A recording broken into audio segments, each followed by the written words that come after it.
Extreme study. मेरा नाम है राजबीर कौर और आज हम पढ़ेंगे Coulomb's law in terms of position vector.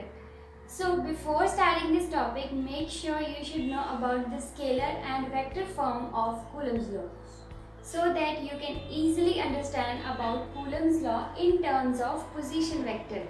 So let's start. इसमें हम एक ग्राफ ड्रॉ करेंगे. This is x-axis and this is y-axis. अभी मान लीजिए आप ओरिजिन पे खड़े हो. O is origin और ये एक चार्ज है Q1. इसका डिस्टेंस है आपसे R1. Q1 का डिस्टेंस आपने मान लिया R1. एक दूसरा चार्ज है जो आपसे R2 के डिस्टेंस पर है Q2. अब पोजीशन वेक्टर में वेक्टर फॉर्म और स्केलर फॉर्म में से डिफरेंट चीज क्या है कि इसमें आपको इन दोनों में जो डिस्टेंस है वो नहीं पता है. तो जब हमें Q1 एंड Q2 दो चार्जेस के बीच का डिस्टेंस गिवन नहीं है तो हम उसे एक पोजीशन वेक्टर की टर्म्स में जो इक्वेशन डेवलप करेंगे in the form of R1 and R2. तो उस इक्वेशन से हम इन दोनों में जो फोर्स है, चाहे वो फोर्स ऑफ रिपल्शन है और अट्रैक्शन है, उसको फाइंड कर सकते हैं इजीली. अब हमें इस ग्राफ में Q1 एंड Q2 में जो डिस्टेंस है वो गिवन नहीं है. हमें सिर्फ पोजीशन वेक्टर्स गिवन है, that is R1 and R2. अब जो डायग्राम हमने in Coulomb's law in vector form में बनाई थी वो सारी डायग्राम यहाँ पर कंप्लीट करेंगे.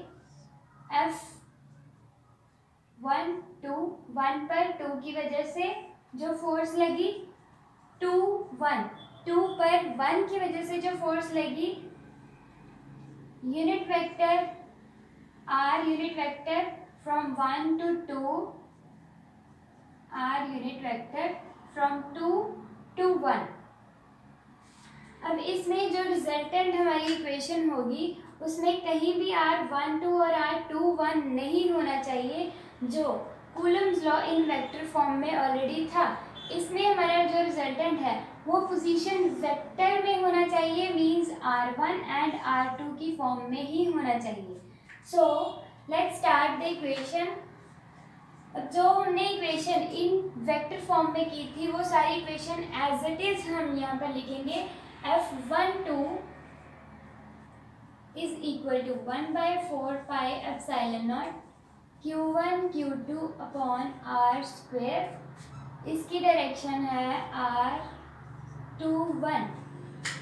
अब इस इक्वेशन में हमने बोला कि R21 जो है वो इंक्लूड नहीं होना चाहिए, और अगर यहाँ पर R21 इंक्लूड नहीं होना चाहिए तो हम इसकी value in terms of R1 and R2 की फॉर्म में लिखेंगे. वो कैसे लिखेंगे?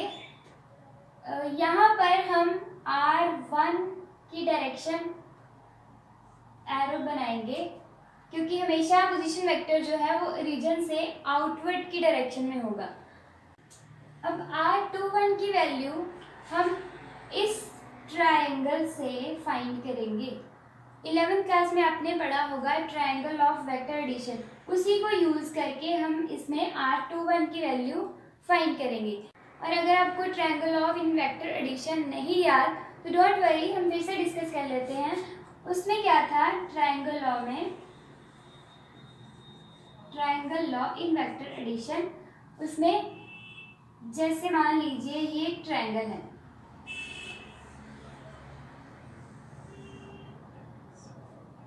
अब इसमें दो साइड्स की डायरेक्शन है वो तो सेम है, बट जो थर्ड डायरेक्शन है अगर हम दो साइड्स को देखें तो उनकी एरो एक ही डायरेक्शन में जा रहे हैं. थर्ड का एरो तो इस साइड में होना चाहिए बट वो ऑपोजिट है, मींस जो थर्ड डायरेक्शन है दैट इज आर रिजल्टेंट. अगर हम इसको R मान ले, P मान ले और Q मान ले तो triangle of in vector addition में हमारी जो इक्वेशन होगी that is P plus Q is equals to R vector, means Q vector plus P vector is equals to the side which is in opposite direction to both of them. So इसी law के according हम इसमें देखें तो R21 की value हमने find करनी है। R21 का एरो जो है वो इस साइड में है, तो बाकी जो है मीन्स R2 और R21 दोनों सेम डायरेक्शन में है, but R1 is in opposite direction. So we can write R1 vector is equals to R21 minus plus R2 vector. अब ये तीनों इक्वेशन में हमें किसकी वैल्यू चाहिए? R21 की, तो वो क्या हो जाएगा R1, ये इस साइड में आकर क्या हो जाएगा R2 वेक्टर। अब इसमें अभी हमने वेक्टर की बात करी, यूनिट वेक्टर की बात नहीं की, वेक्टर की बात की। तो R को ही हमने नाम दे दिया, R को ही नाम दिया है 21। अभी यूनिट वेक्टर की वैल्यू हमने निकालनी है, वो कैसे निकालेंगे? Unit vector is equals to vector upon magnitude, ये इसका फॉर्मूला है यूनिट वेक्टर का, ये आप जरूर नोट डाउन कर लीजिए। अब एक और बात, आप लोग बोलोगे कि यूनिट वेक्टर की वैल्यू तो ऑलरेडी 1 होती है, तो इस फॉर्मूले का क्या मतलब? ये फॉर्मूला सिर्फ हमें इन तीनों टर्म्स में रिलेशन बताता है। अब जैसे मान लो कि R जो है, R वेक्टर जो है वो क्या बताएगा? मैग्नीट्यूड और डायरेक्शन। बट मैग्नीट्यूड और डायरेक्शन मीन्स मैग्नीट्यूड अगर इसको मल्टीप्लाई करेंगे तो R into R unit vector, ये स्केलर क्वांटिटी है, ये हमें बताएगी मैग्नीट्यूड। ये यूनिट वेक्टर है, ये हमें बताएगा डायरेक्शन। अब ये जो R वेक्टर है वो हमें मैग्नीट्यूड और डायरेक्शन दोनों बताएगा। तो वेक्टर क्वांटिटी की हमने डेफिनेशन भी पढ़ी थी, which tells about magnitude and direction. So अब ये जो इक्वेशन है R यूनिट वेक्टर, ये किसके इक्वल है? Vector upon magnitude. तो अब इस टर्म को हम एक और तरह से लिख सकते हैं, जैसे R vector upon R magnitude. अब स्केलर फॉर्म को हम ऐसे भी लिख सकते हैं और ऐसे भी लिख सकते हैं।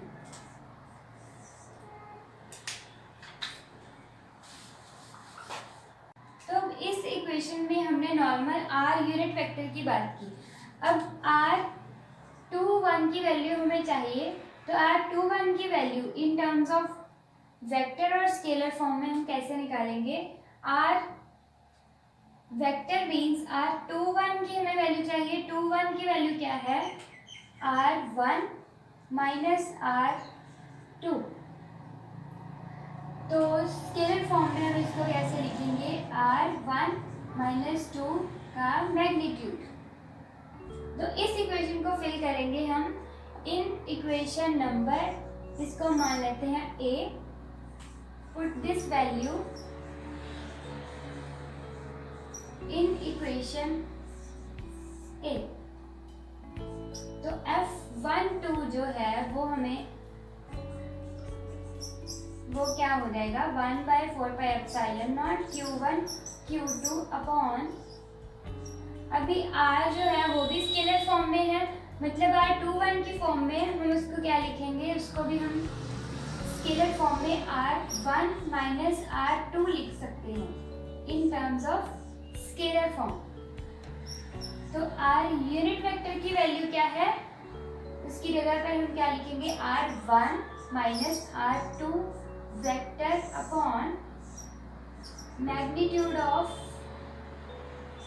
R1 माइनस R2, यहाँ पर स्केयर था। अब ये दोनों क्या हो जाएंगे? स्केयर की जगह cube.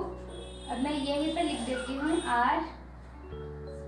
R1 minus R2 scalar form में। स्केलर फॉर्म में ये मॉड का साइन आप बिल्कुल भी निगलेक्ट मत करना। तो यहाँ पर क्या हो जाएगा? स्केयर की जगह क्यूब, क्योंकि 2 पावर यहाँ पर थी और एक यहाँ पर, तो टोटल हमारी क्या हो गई? 3। सो दिस इज F12 जो हमारा आ गया in terms of position vector. So इसी तरह से अगर हमने F21 का लिखना हो सीधा क्या आ जाएगा, F21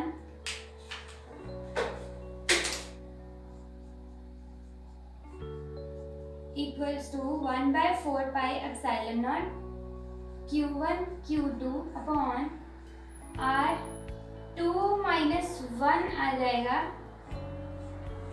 अभी मैं सीधा आंसर लिख रही हूँ, बट आपने एक बार जरूर खुद से पूरी इक्वेशन को दोबारा से ड्राइव करना है। जो सारे हमने ट्रायंगल लॉ इस डायरेक्शन में लगाया, आप इस डायरेक्शन में लगाओगे, तो यहाँ पर क्या हो जाएगा, R1 plus R12 equals to R2। जैसे R1 plus R12 equals to R2। तो यहाँ पर 1 2 की वैल्यू क्या आ जाएगी, 1 2 is equals to R2 minus R1, 2 minus R1। तो यहाँ पर जो वेक्टर फॉर्म में आएगा वो भी क्या होगा, R1। तो ये हमारी इक्वेशन हो गई।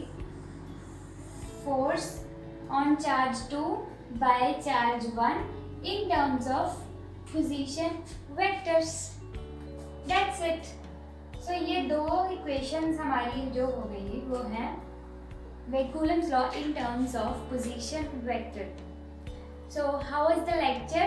अगर आपको इस टॉपिक में कोई भी डाउट हो तो आप मुझे कमेंट बॉक्स में दोबारा से पूछ सकते हैं। सो आई होप स्टूडेंट आपको ये सारी इक्वेशन अच्छे से समझ में आ गई होगी। पर आपको अगर इसमें कोई भी डाउट होगा तो आप कमेंट बॉक्स में मुझे आराम से पूछ सकते हो। So that's it for today. Thanks for watching the video. See you in my next video. Bye bye.